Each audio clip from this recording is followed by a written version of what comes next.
వాడుకగా వాక్యమును చదివితిమి గాని వాస్తవము గదాని భావమే మరచితిమి.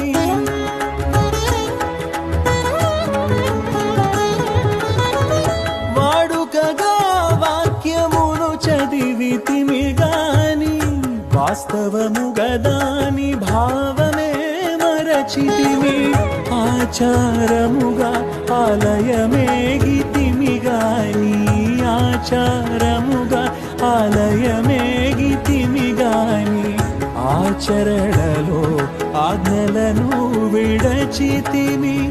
ఆచరణలో ఆజ్ఞలను విడచితిమి. తుదకు వాక్యము నీవని ఎరిగితిమి. నీ ఆలయముగా మేము మారితిమి. యేసు అంజలి ఘటించి